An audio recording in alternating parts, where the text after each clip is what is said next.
The Qur'an is not a divine book. Episode 31. Talal al-Rawandi. The Qur'an is not a divine revelation.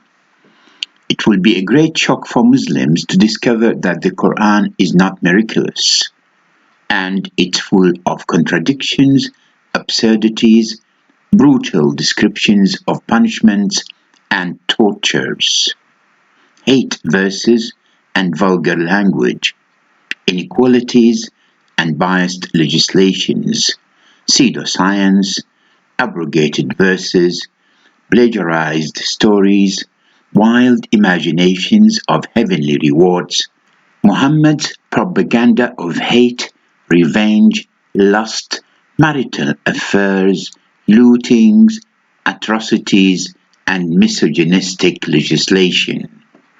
The book is divided into 114 chapters that contain 6,236 verses. For almost 1400 years, the Quran has been presented as a perfect, clear, eloquent, and unique divine book for the guidance of mankind. We can closely check all the evidence and see how true or false all the claims made about the Quran are. The Quran has been claimed to be divine, perfect, clear, free of myth or fairy tales, a book of perfect morals and teachings. Let us look at these claims one by one. Is the Quran a divine book? A divine book is supposed to be unique in its contents, its clarity, its rhetoric, and its moral teachings. A divine book should not be a deity's propaganda platform. It should also not threaten people, labeling them dirty and turning them into swine and apes if they decide not to believe in it or its author. We shall see later huge conflict between the Quran and the credentials required to qualify it as a book of divine revelations. Muslims are brainwashed not to doubt the Quran's divinity, but a closer and impartial look at the Quranic contents would show nothing but a wild collection of false and inconsistent statements, unduly threatening and vulgar language, Muhammad's personal affairs, outdated legislation and myth.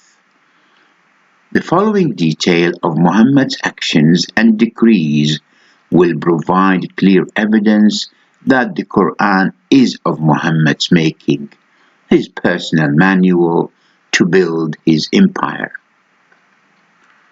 First, reintroducing Allah as the only true God. Why reintroduce Allah, and how did Muhammad manage this task? Muhammad realized that an exceptional deity was needed for his success, knowing that religious beliefs were deep-rooted, with a great influence on his people and neighboring nations. He saw Allah as one of the prominent deities at the time, the perfect candidate to be his prime driver, his imaginary personal God who would support him every step of the way. To make his selected God Allah an outstanding and unique deity, Muhammad found it necessary to reform and reintroduce Allah as the only true God who deserved worshipping. The following are the steps Muhammad took to reform Allah to be his personal God. Step 1. The enhanced Allah should be well publicized. Muhammad found the Quran to be the best platform for proclaiming his restructured imaginary God, Allah. He mentioned his name around 2,600 times in his Quran, attaching to him 99 divine credentials. Having reintroduced Allah, it was now essential for Muhammad to make his followers aware of the favors Allah could bestow on them, so they could always be grateful to Allah. Muhammad automatically claims the credit. This is what the Quran says about Allah's favors. He is your main provider. Chapter 16, verse 18 says, "And if you should count the favors of Allah, there will be too many to count them." Allah is the provider of your food. Chapter 16, verse 114 says, "So eat of what Allah has provided you, lawful and good, and be grateful for all the favor of Allah. Allah brings the dead back to life." Chapter 36, verse 12 says, "Surely it is Allah who brings the dead to life." Allah sent the cattle for you to eat and ride. Chapter 40, verse 79 says, "It is Allah who made the cattle for you, so that some you ride and some you eat." Allah has subdued the sea for your ships to sail. Chapter 45, verse 12 says, "It is Allah who subjugated the sea for you, so that ships may sail through it by His command." Step 2. Allah praising Muhammad, assigning him a special task, and requesting full loyalty and obedience. In his Quran, Muhammad presented Allah as a caring deity concerned with mankind's welfare and its fate. Allah, in turn, would praise Muhammad, entrust to him his divine message, and command his followers to be loyal and blindly obedient to him. This is how the Quran praises Muhammad, assigns to him Allah's message, and requests full obedience from his followers. Chapter 68, verse 4 says, "And indeed, you are of a great moral character." Chapter 5, verse 67 says, "O Messenger, convey what has been revealed to you from your Lord." Chapter 94, verse 4 says, "Muhammad, you should stand up and warn." Chapter 74, verse 2 says, "He who obeys the apostle obeys Allah." Chapter 8, verse 20 says, "O believers, obey Allah and His Messenger, and do not turn away from Him when you hear Him speak." Step 3. Declaring Allah's support to Muhammad. Muhammad needed to remind his followers that if you do not support me when I need you, Allah is always there for me. Chapter 48, verse 3 says, "And that Allah will aid you with a mighty victory." Step 4. It is a done deal. Allah is not questionable. To fulfill his personal objectives, Muhammad would accept nothing less than total submission from his followers. The Quran says, "He, Allah, cannot be questioned for his acts, but they will be questioned for theirs." Chapter 21, verse 23. "And, O you who have faith, do not ask about things which, if they are disclosed to you, will upset you." Chapter 5, verse 101. Muhammad also wanted to keep Allah's identity a mystery, since his knowledge or imagination of what Allah is would not offer more than what he said about him in his Quran. Chapter 42 verse 11 says, "Nothing can be compared with him," that is, with Allah. Second, sanctioning male chauvinism, empowering his men with special privileges. Muhammad in his Quran sanctioned to his men followers unjustified abusive privileges. Here are the worst decrees Muhammad sanctioned in favor of Muslim men. To rape non-believers' captive women. Chapter 23, verses 5 and 6. Allowing men to beat their wives. Chapter 4, verse 34. Giving the liberty to Muslim men to have up to 4 wives and divorce any or all of them anytime they wish. Chapter 4, verse 3. Muslim men can have unlimited women as concubines or sex slaves. Chapter 4, verse 24. Giving the liberty to Muslim men to have up to 4 wives and divorce any or all of them at any time they wish. Chapter 4, verse 3. Muslim men can have unlimited women as concubines or sex slaves. Chapter 4, verse 24. Third, humiliating and degrading women. Muhammad's divine teaching goes one step further by imposing a harsher penalty on adulteresses. They should be confined to their home till they die. Chapter 4, verse 15.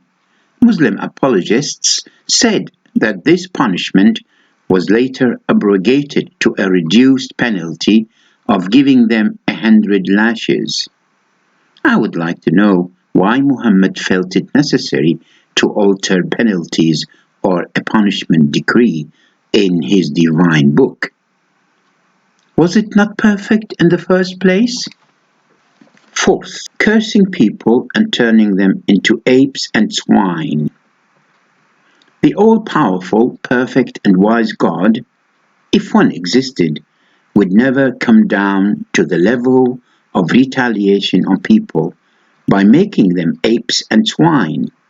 The Qur'an says, "Shall I inform you of what is worse than that as a penalty from Allah?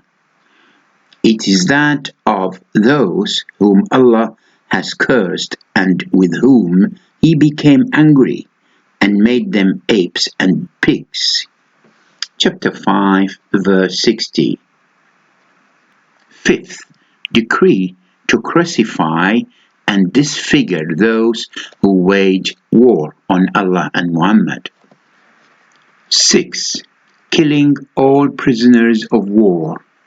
The Quran says, "It is not for any prophet to have prisoners until he has made slaughter in the land, going all the way in fighting disbelievers." Chapter 8, verse 67. Here is the point.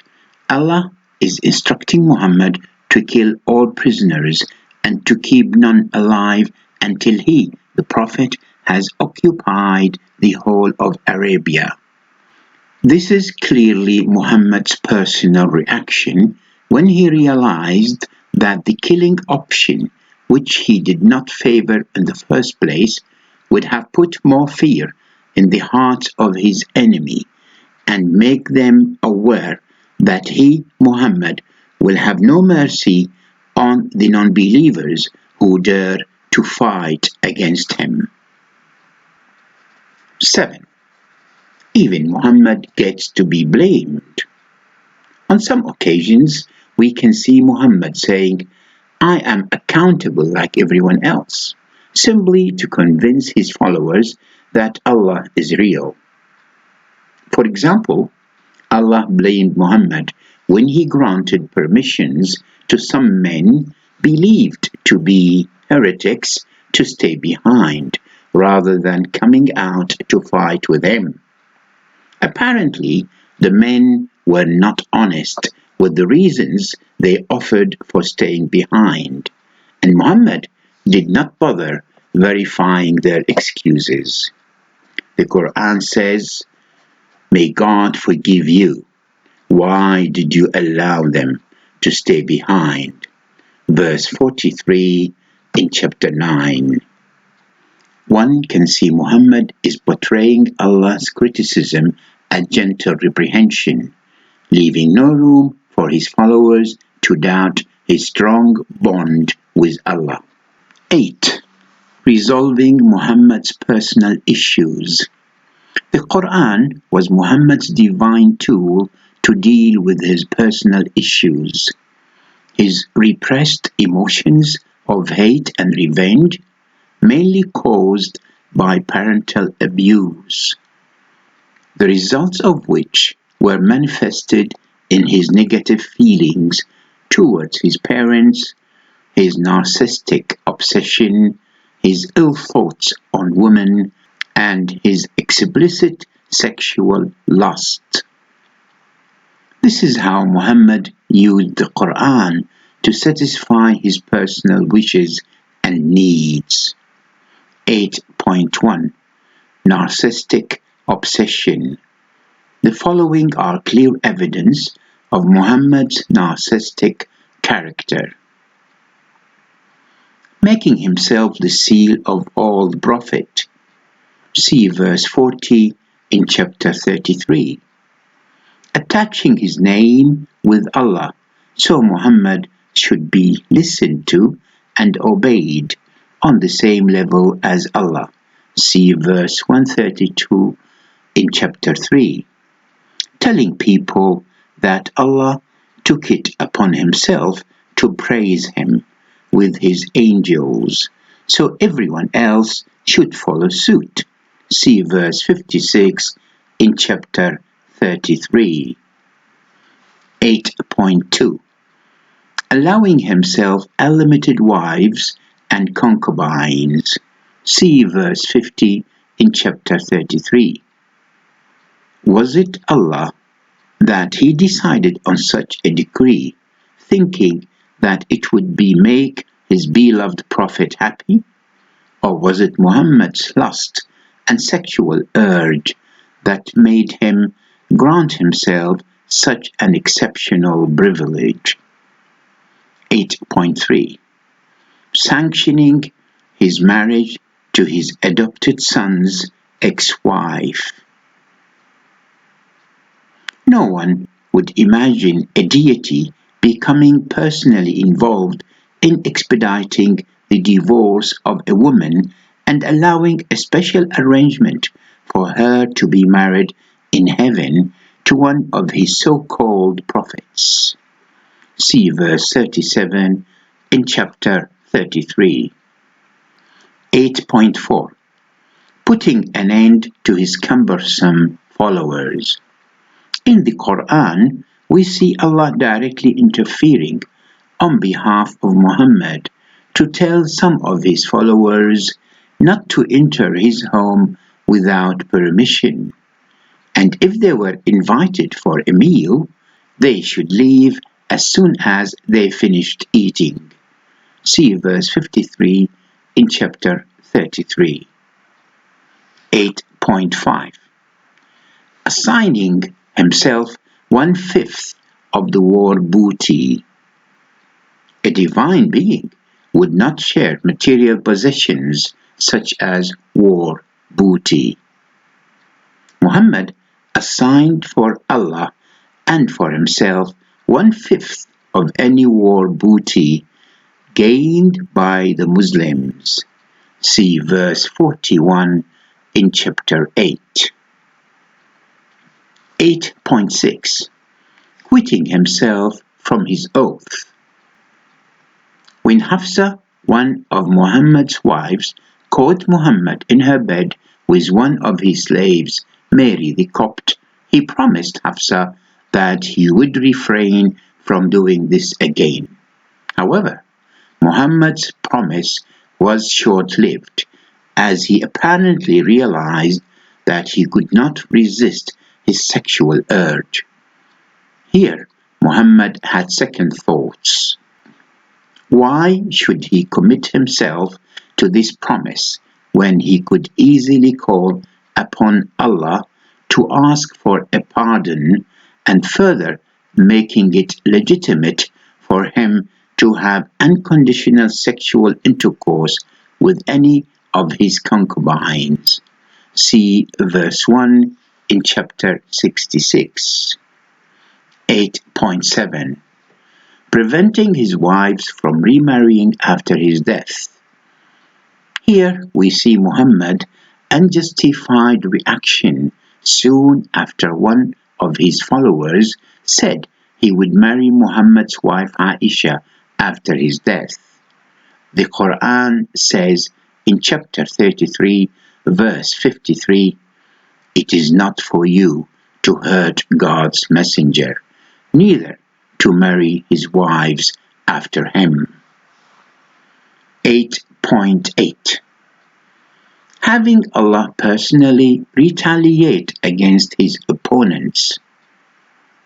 In the first incident, we see Allah on behalf of Muhammad intimidating and threatening his uncle Abu Lahab and his wife, who would not buy into Muhammad's claim of Allah and his divine message. See verses 1 to 5, chapter 111. In the second incident, Allah is rewarding Muhammad with Al-Kawthar, a unique river in heaven, to make up for the mockery some non-believers attached to Muhammad for being without a male heir to inherit his name. See verses 1 to 3 in chapter 108. 8.9. Making up what was missing from his life. The Quran tells us that Muhammad saw in Allah the comfort needed to alleviate his suffering. We see Muhammad admitting he was poor, orphaned, and lost, but Allah changed all that for him. See verses 3 to 8 in chapter 93.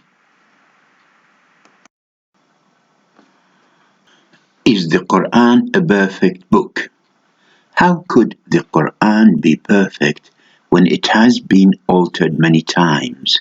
The changes were supposedly carried out by the author of the Quran, Allah, through two different processes.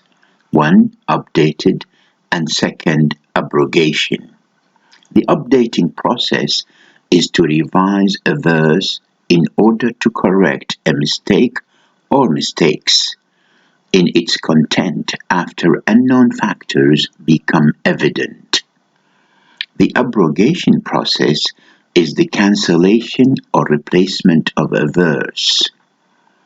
The replacement verse is related to a modified or a new decree, instruction, or resolution. A good example of an update can be seen in chapter 8, verse 65, that was allegedly revealed to boost Muhammad's followers' morale in the Battle of Badr, fighting the non-believers. The verse was later updated by another in which the ratio believers versus non-believers was drastically adjusted, with clear justification as to why the adjustment had to take place. Allah says in his revised verse, i.e. chapter 8, verse 66, "So now Allah has made an ease upon you, and He knows that you are weak.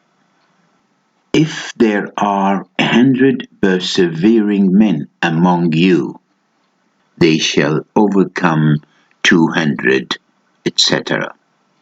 It is clear that at first Allah said that 20 steadfast believers would be able to fight and overcome 200 non-believers.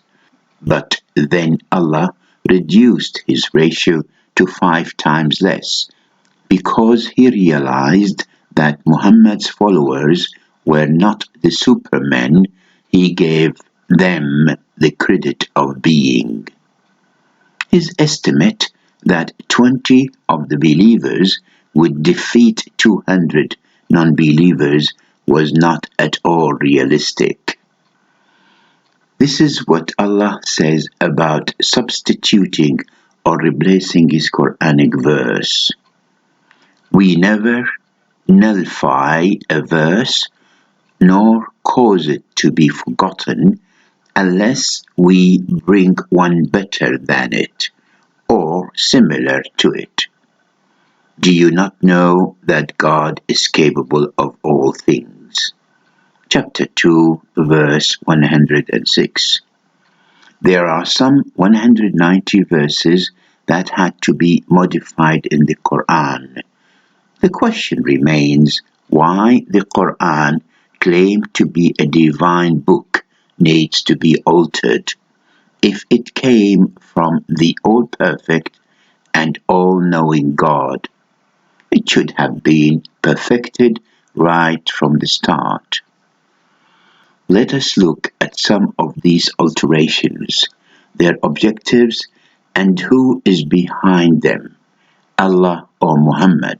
Here are a couple of examples of abrogation. The division of inheritance, chapter 4, verse 7, was replaced with males now getting double the share of females, chapter 4, verse 11.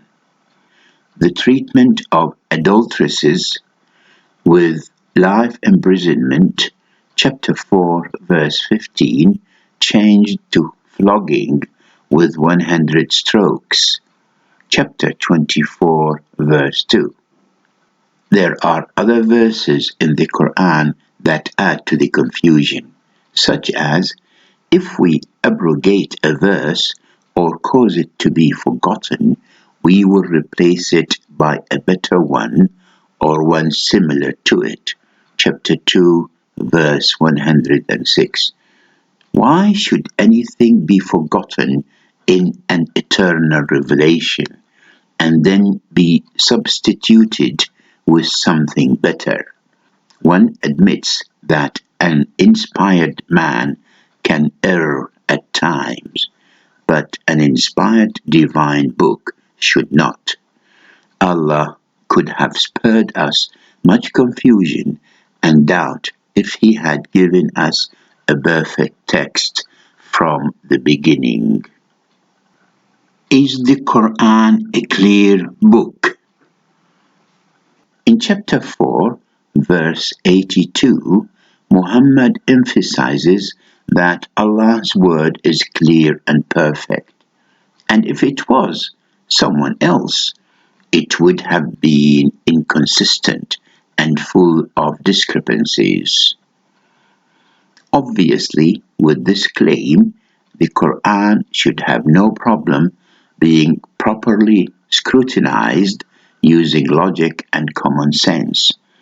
So let us take a few examples to see if the Quranic text is clear with sound meanings and objectives. The vague combinations of letters and codes. In 29 chapters, the Quran starts with vague combinations of letters, codes, or symbols. Here are some examples. Alif, Lam, Mim, Kaf, Ha, Ya, Ain, Sad, and Alif, Lam, Ra. So far, no one has been able to solve the riddles of these letters because Muhammad never explained their meanings. The best interpretation Muslim scholars have offered is that these letters, being in Arabic, are challenging symbols to the Arabs. Some scholars say these symbols are Allah's secrets, which he may reveal to mankind in the future. My comment. There is no evidence for any of the interpretations offered by Muslim apologists. They are pure guesses, most likely their personal understandings. How come none of Muhammad's thousands of companions asked for any explanation? Most Muslims, particularly non-Arab, know little about the Quran, let alone understand its meaning. They take the Quran as the absolute truth coming from Allah, irrespective of their understanding.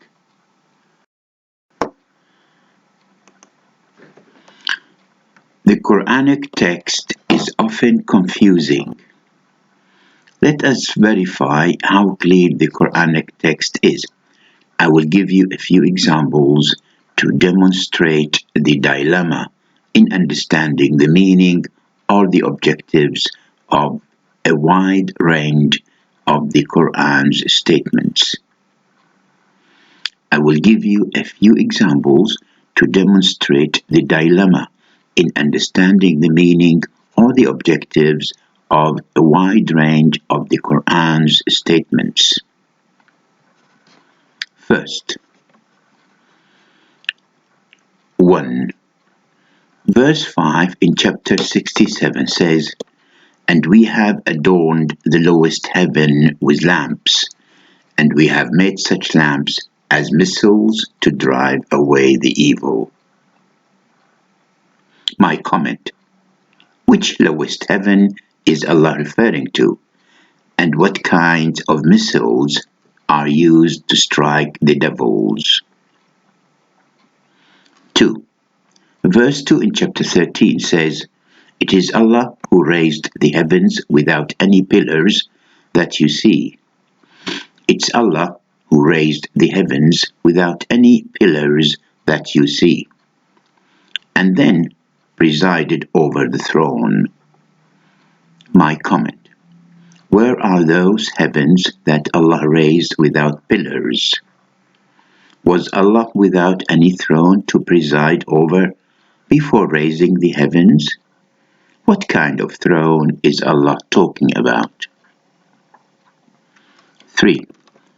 Verse 1 in chapter 15 says, Alif Lam Ra. These are the verses of the book, a Qur'an that makes things clear.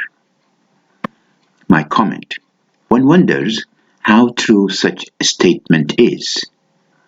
One wonder how true such a statement is when the verse itself starts with vague and unexplainable symbols. 4. Verse 2 in chapter 15 says, "Perhaps those who disbelieve will wish that they had been Muslims." My comment: why is it perhaps the disbelievers would wish to be Muslims? Is Allah guessing here?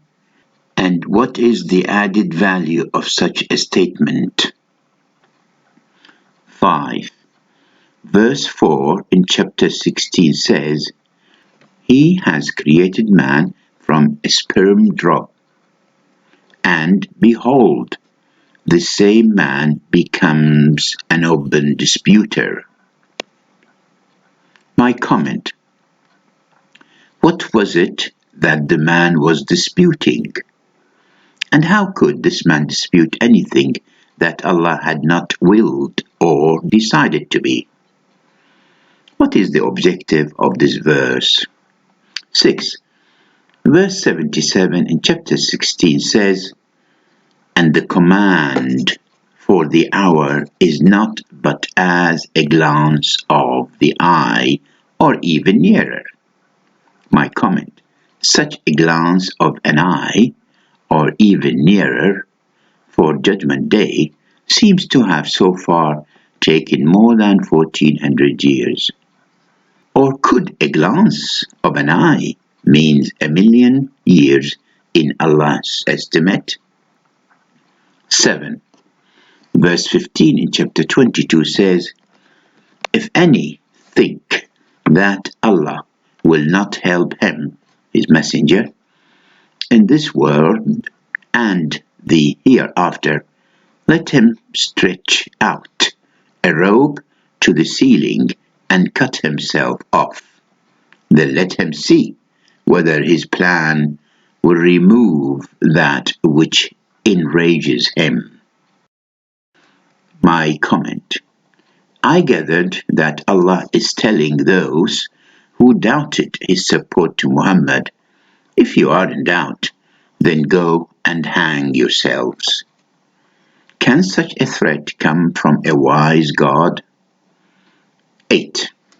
Verses 82 in chapter 27 says, "And when the word has fallen on them, we will bring out for them from the earth a creature which will say to them that the people are uncertain of our revelations."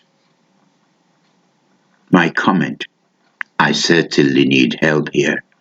I cannot understand what Allah is saying or what the objective is behind this verse. Is the Quran free of myths?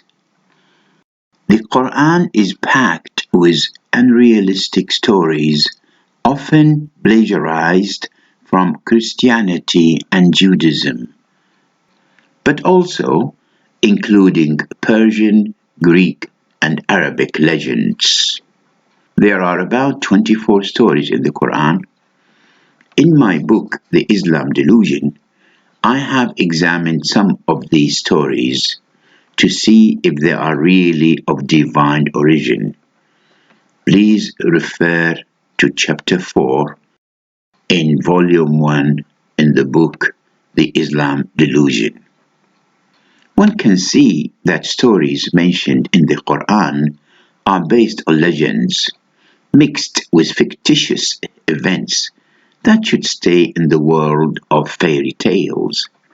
The stories have no timings or locations, two important elements that any realistic event must have. Can the Quran be challenged? Muslims believe the Quran is a miracle and nobody can ever produce anything like it, not even one verse. This fallacy has been accepted and taken for granted by all Muslims based on what the Quran says. And if ye are in doubt concerning that which we reveal unto our slave Muhammad, then produce a surah of the like thereof, and call your witness besides Allah, if you are truthful. Chapter 2, verse 23. 2 points I need to mention here. First, the Quran is in Arabic, so it makes no sense to challenge 96% of the world population who do not know the Arabic language. Second, challenging the Quran is of no interest to non-believers. Those who are convinced the Quran is a collection of muddled verses that have no genuine value. However, those who are well conversant in Arabic have taken the challenge and produced a better text, clearer, more meaningful, and well structured than the Quran's text. The problem is most Muslims will not accept or even look at any challenging ideas or alternatives, being convinced that replicating the Quran is impossible. Has anything been proposed as a challenge to the Quran? Around 850 AD, Ibn Arawandi was believed to be one of those early skeptics to challenge the Quran. However, there have been other attempts to replicate verses of the Quran and the complete Quran, but the reactions to those attempts was exactly what one would anticipate. The believers rejected them as having failed the challenge, and those that do not embrace the Quran as truth consider them to have fully met the challenge. Is the Quranic text eloquent and uniquely expressed? Muslims apologists claim that the Quran has an eloquence that no other book even approaches. It is a work of art, and it is linguistically superior to all other books. Its eloquence is valid proof of divine inspiration. If this claim is true, the Quran should by default have the following attributes. It should express its them in the clearest manner and contain no ambiguities. It should retain its clarity and eloquence in other languages. It should not contain a single foreign word in its text, being, as claimed, a masterpiece of the highest style and rhetoric in the Arabic language. Let us examine these attributes one by one.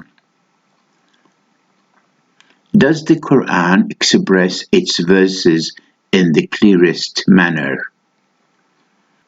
We have seen that the Quran has many unclear and ambiguous words and phrases, such as the 29 combination of letters, codes, at the beginning of its chapters. These codes have no meanings and indicate no objectives. In my book, The Islam Delusion, Volume 2, I gave a few examples where the Quranic statements conflict with modern science and common sense. Even the stories mentioned in the Quran are fictionals. They have no dates, no locations, and no substantiated references. A book cannot claim to be clear, eloquent, and unique when it has many issues that suffer from confusion, ambiguity, and conflict.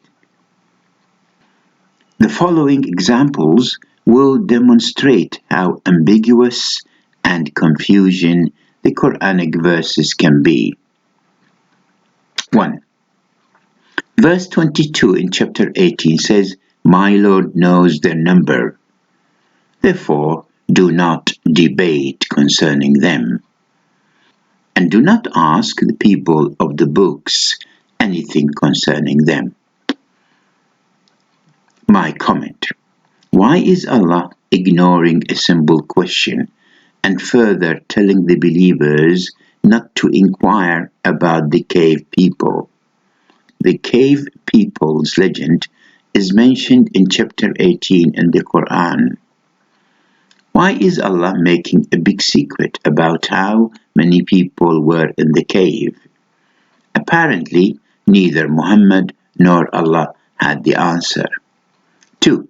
Verse 72 in chapter 33 says, "We did indeed offer the trust to the heavens and the earth and the mountains, but they refused to undertake it, being afraid thereof.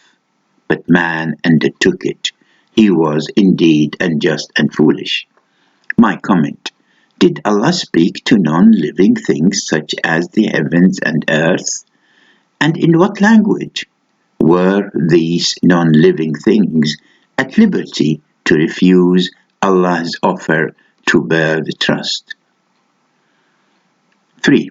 Verse 5 in chapter 20 says, "Allah, most gracious, is firmly established on the throne of authority." My comment: what kind of throne did Allah sit on? Where is the location of Allah's throne? Is this statement mentioned? 3. Verse 5 in chapter 20 says, "Allah, most gracious, Allah, most gracious, is firmly established on the throne. My comment. What kind of throne did Allah sit on? Where is the locations of Allah's throne? My comment. What kind of throne did Allah sit? My comment. What kind of throne did Allah sit on? Where is the location of Allah's throne? If this statement is metaphorical, then most of the Quran should be considered as fiction and not legislation for mankind. 4. Verse 34 in chapter 4 says, As to those women on whose part ye fear disloyalty and ill conduct, admonish them first, next refuse to share their beds, and last beat them. My comment. Should one see the Quranic instructions to beat women as impressive and articulated statements? Do they not reflect a negative attitude of someone who has huge issues with women? The author of the Quran all too often failed in his purpose and promise to make his message clear. To show this, let us have a close look at some examples of the Quranic chapters and verses where one would really struggle to comprehend their meanings or their objectives, not to mention the many word duplications that add no value. 5. Chapter 109 says, Say, O disbelievers, I do not worship what you worship, nor do you worship that I worship, nor do you worship what I worship, nor will I be worshipper of what you worship, nor will you be worshippers of what I worship. For you is your religion, and for me is my religion. My comment. What is the added value of Allah telling Muhammad to say the obvious, to confirm and repeat to non-believers that their religion and whatever they worship is different to his? Note, the words worship and worshipper are mentioned 8 times in one chapter, just 4 lines long. 6.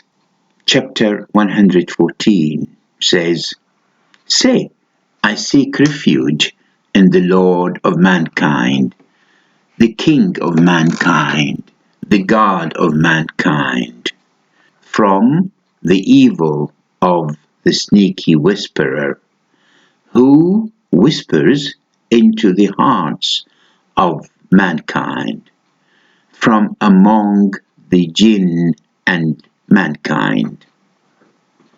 My comments. Allah and Muhammad have spoken many times about Satan, who in this verse is referred to as the sneaky whisperer. Who is the sneaky whisperer? Has it ever been seen? And do we have any evidence that such a thing exists? Notice the word mankind is mentioned 5 times, unnecessary repetition in such a small chapter. 7. What can you see that is eloquent in this verse? Permitted for you to intercourse with your wives on the night of the fast. They are a garment for you, and you are a garment for them. God knows that you used to betray yourselves, but he turned to you and pardoned you. So approach them now and seek what God has ordained for you, and eat and drink until the white streak of dawn can be distinguished from the black streak. Chapter 2, verse 187. My comment. Do Muslim men need Allah's permission to have sexual intercourse with their wives after breaking their fast? 8. What about this verse? O ye who believe, enter not the Prophet's houses until leave is given to you for a meal, and then not so early as to wait for its preparation. But when ye are invited, enter, and when ye have taken your meal, disperse without seeking familiar talk. Such behavior annoys the Prophet. He is shy to dismiss you, but Allah is not shy to tell you the truth. Chapter 33, verse 53. My comment. Is Allah personally interfering to remind Muhammad's companions of their basic manner? It is clearly a telling-off statement that has hardly any rhetoric or any work of art. 9. I really tried, but could not find any stylish or beautiful words in this verse. And upon you is the direction of the right way, and among the various paths are those deviating. And if he willed, he could have guided you all. Verses 9, chapter 16. 11. I still see nothing in this verse. And we convey to the children of Israel, in the scripture, you will commit evil on earth twice, and you will rise to a great height. Verses 4, chapter 17. My comment. I do not understand how Allah could instruct the children of Israel to commit evil on earth twice. Does the Quran retain its clarity and eloquence in other languages? The translation of the Quran into other languages no longer possess the uniquely sacred character of the Arabic original. Keeping the uniquely sacred feature of the Quran in other languages should be an easy task for Allah, the All-Perfect, as this, no doubt, would be a solid proof of the Quran divinity. I have spoken with many non-Arabic speaking people before, and this is what they have to say. Reading the Quran is toilsome. I found it a confusing jumble and incondite. It is only with extreme effort that I can work my way through the Quran. It is poorly written, confusing, and boring. While reading the Quran, one would clearly see inconsistency, repetitiveness, illogical sentences, or statements that often have no objectives and cannot be reconciled with science or natural laws. Many characters, events, and stories that were plagiarized from the Christians and Jewish scriptures are repetitively mentioned throughout the Quran. They are not interlinked and do not have any dates or locations. One could easily conclude that the best way to comprehend most of the Quranic verses' meanings and objectives is by calling upon a wide spectrum of imaginary interpretations and assumptions that do not relate to any scientific facts, logic, or reason. Is the Quran a masterpiece of the Arabic language? It is claimed that the Quran was revealed in clear Arabic tongue, but this is not the case, as the Quran contains over 250 non-Arabic words introduced from foreign languages present at the time, such as Hebrew, Indian, Persian, Ethiopian, Romanian, Coptic, Greek, and Syrian. In my book, The Islam Delusion, Volume 1, I give many examples of the foreign words in the Quran. Does the Quran reveal perfect morals and teachings for mankind? Religions use morals as an effective tool to promote their deity's superior virtues. Muhammad took full advantage of religious moral by presenting Allah as kind, merciful, just, and caring. What Muslims have failed to see or are deliberately conditioned not to think of during their brainwashing process is the vast spread of immoral teachings that Muhammad had to enforce as part of his possessive, psychotic, and abusive character. The following are some clear examples from the Quran which highlight the immorality and brutal legislation of Islam. Slavery. It is legal in Islam to own, buy, and sell people. Slavery has never been abolished by the author of the Quran. It was not until 1962 that Saudi Arabia, the home of Islam, ended slavery under pressure from Britain. Oman followed suit in 1970.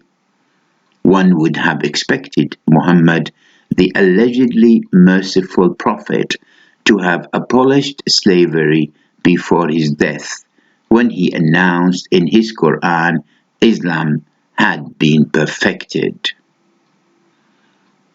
Sanction of wife beating. A Muslim man has legal and religious obligation to beat his wife if she disobeys him or simply does not respond to his sexual demands. The concept of wife abuse or marital rape does not exist in Islam. According to Islamic law, a husband may strike his wife for any of the following reasons. She does not attempt to make herself beautiful for him. She refuses to meet his sexual demands. She neglects her religious duties. 4. She leaves the house without his permission. Is this the kind of peace Allah has in mind? Chapter 9, verse 29 says, "Fight those who do not believe in Allah or in the last day, and who do not consider unlawful what Allah and His Messenger have made unlawful, and who do not adopt the religion of truth from those who were given the scripture. Fight until they give the jizya willingly while they are humbled." The jizya is the tax that Christians and Jews have to pay to Muslims to be protected by Muslims. So, the instruction is clear. Fight those who do not believe in Allah, His Messenger, and their declarations, particularly the people of the scriptures. Once they submit, they should humbly pay the required tax, jizya, for their protection. Allah is saying Islam jizya or death. It is a warning to an approximately 80% of non-Muslims living in this world. The Quran contains verses of barbaric cruelty. To portray Islam as a wonderful religion, Islamists often quote this verse, which says, "We decreed for the children of Israel that whosoever kill a human being for other than manslaughter or corruption in the earth, it shall be as if he had killed all mankind, and whosoever saved the life of one, it shall be as if he had saved the life of all mankind." Chapter 5, verse 32. As highlighted in my book, Chapter 1, on face value, this sounds like wonderful instruction, although it was addressed to the Israelites and not to Muhammad's followers. It's also clear that one of the two exceptions that Allah has made was killing for corruption in the land, which is aimed for all human beings who do not convert to Islam, including apostates who reject Islam. They are as though they are fighting Allah and His Messenger Muhammad, and have therefore created corruption in the land and must be killed. The alarming part of this teaching, killing those who corrupt in the land, is the horrible killing that Allah instructs Muslims to exact on the unbelievers, the kuffar. This is what verse 33 in chapter 5 says. The punishment for those who fight God and His Messenger and strive to spread corruption on earth is that they be killed or crucified, or have their hands and feet cut off on opposite sides, or be banished from the land. That is to disgrace them in this life, and in the hereafter they will have a terrible punishment. The Quran relies on fear and the threat of torture. This verse relates a clear picture of what will be awaiting unbelievers on Judgment Day. As for those who disbelieve, garments of fire will be tailored for them, and scalding water will be poured over their heads, melting their insides and their skins, and for them are hooked rods of iron.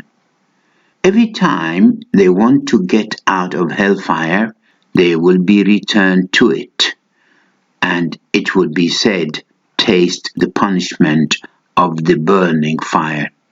Chapter 22, verses 19 to 22.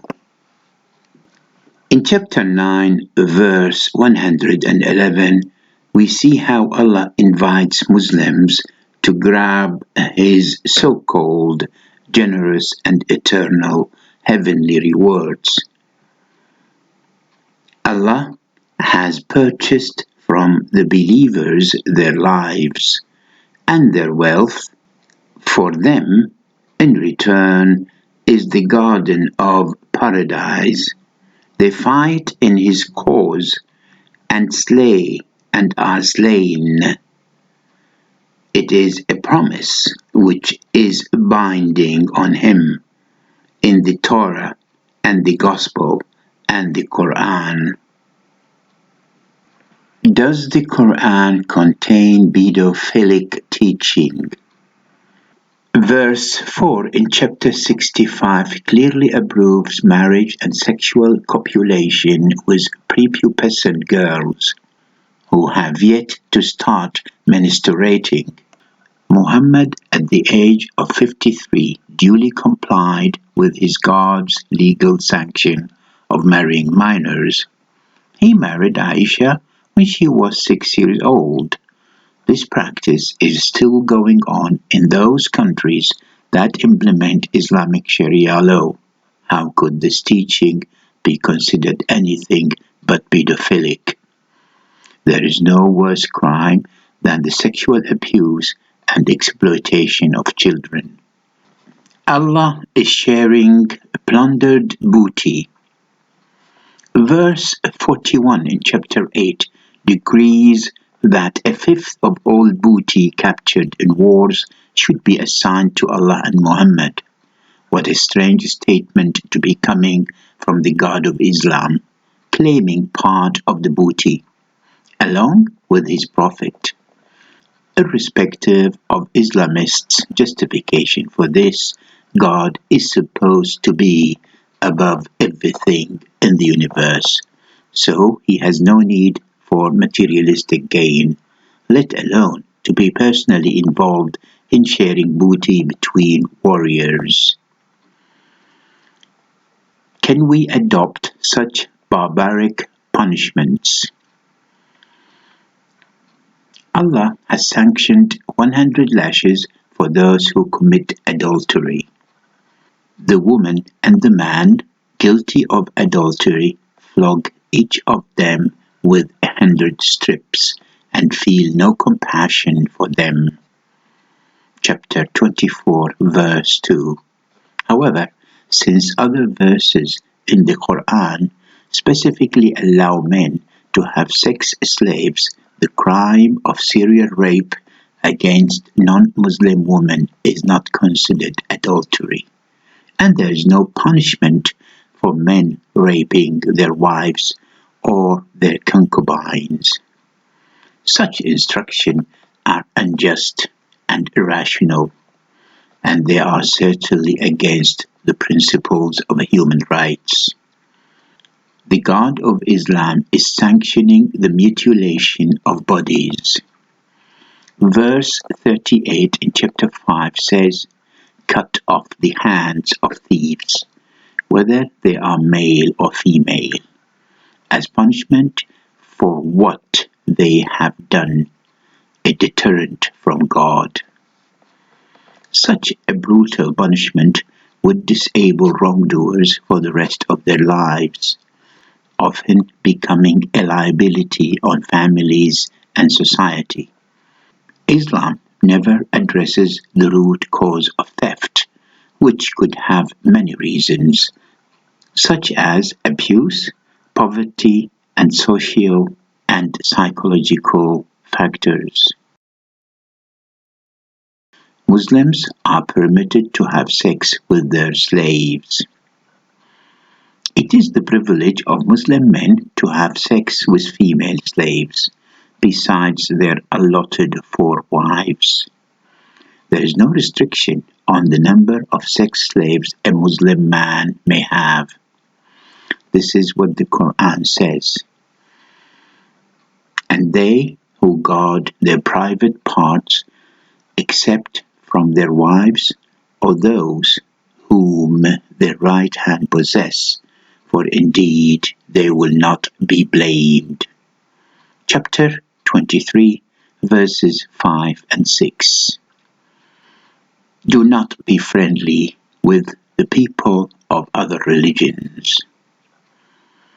Allah has directly instructed Muslims not to be friendly to the Jews and Christians. The Quran says, "O you who believe, do not take the Jews and the Christians for friends. They are friends of each other. And whoever amongst you takes them for a friend, then surely he is one of them." Chapter 5, verse 51. It is clear that both Muhammad and Allah are unjustifiably biased towards people of other religions. Messianism. The following highlights are clearly indications of how prejudiced Islam is against women. A Muslim woman can only marry a Muslim man, but a Muslim man can marry any woman and he can take 4 wives. Chapter 4, verse 3. A Muslim man can beat his wife for being disobedient. Chapter 4, verse 34. A Muslim man can divorce his wife anytime by simply uttering the words, "You are divorced." A man's testimony is equivalent to that of 2 women. Chapter 2, verse 282. A female can inherit only half as much as her male counterpart. Chapter 4, verse 11. Women are not allowed to travel alone. A nation headed by a woman will never succeed. Women are the worst distraction from virtue. If kneeling were to be ordered for anyone, then it would be for the woman to kneel for her husband. Hadith 1852 in the book of Ibn Majah. The husband has the right to have sex with his wife even if she is on the mount of a camel. The woman who denies her husband's demand for sex will be cursed by the angels. Men get 72 virgin girls in heaven. Women do not. The instruction of Hilla marriage. This can be clearly seen in verse 230, chapter 2. The verse says, if a man divorces the same wife 3 times, then he cannot take her back unless she marries another man and gets a divorce from him. It's clear that Allah does not care a bit about women's feelings or security. They are treated merely as properties. Allah, Muhammad, and adoption. Adoption was a moral practice amongst pre-Islamic Arabs which Muhammad abolished to avoid any conflict in his marriage to his adopted son's divorcee, Zainab. Adoption is considered a noble undertaking by people all around the world who would not have taken kindly to Muhammad and Allah's decree to abolish adoption. The Quran says, Muhammad is not the father of any of you men, but he is God's messenger and the seal of the prophets. Chapter 33, verse 40. This can be clearly seen as a self-serving instruction, which bears no relation to any ethical teaching. The final verdict on the Quran. All the evidence presented to us is a clear proof that the Quran is not of divine origin. The same conclusion can be easily reached if one takes the following into account. Many Quranic verses are casually related to Muhammad's personal issues. The hate and prejudice speeches in the Quran. The Quran encourages violence against all non-Muslims. The Quran is misogynistic. The Quranic verses are often vague and difficult to understand. Too many repetitions of words and phrases. All the claimed scientific miracles have proven to be either false or based on the knowledge that was known to others long before the Quran's announcement. The stories mentioned in the Quran are mostly plagiarized. Many are fictitious, with no dates or locations.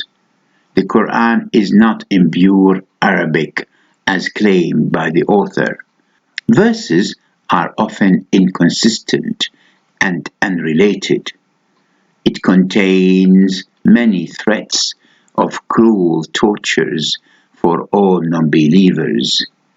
The Quran mentioned hellfire 246 times. Allah's name is mentioned in the Quran almost 2,600 times. Surely a clear case of overemphasis. Most of the Quranic texts, being in Arabic, are vague and erratic and would not maintain their intended meanings if translated into other languages.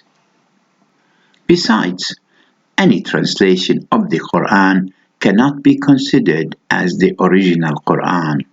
This defies the Quran's standing as a holy book, with the flexibility of being translated into all other languages without losing any of its meaning. Other than gold, silver, iron, brass, and lead, the metallic elements that were commonly known at the time of Muhammad, the Quran mentions no other chemical elements. Currently, there are 118 known elements. It also never mentioned any of the vital things that exists on Earth, such as air, snow, gravity, magnetic fields, electricity, bacteria, and viruses. Muslim apologists would come up with various theories to justify anything which counteracts the Quran standing as a holy book. But a non-brainwashed Muslim would find none of the offered justifications support the idea of the Quran as a divine book. This is the end of today's episode. Goodbye.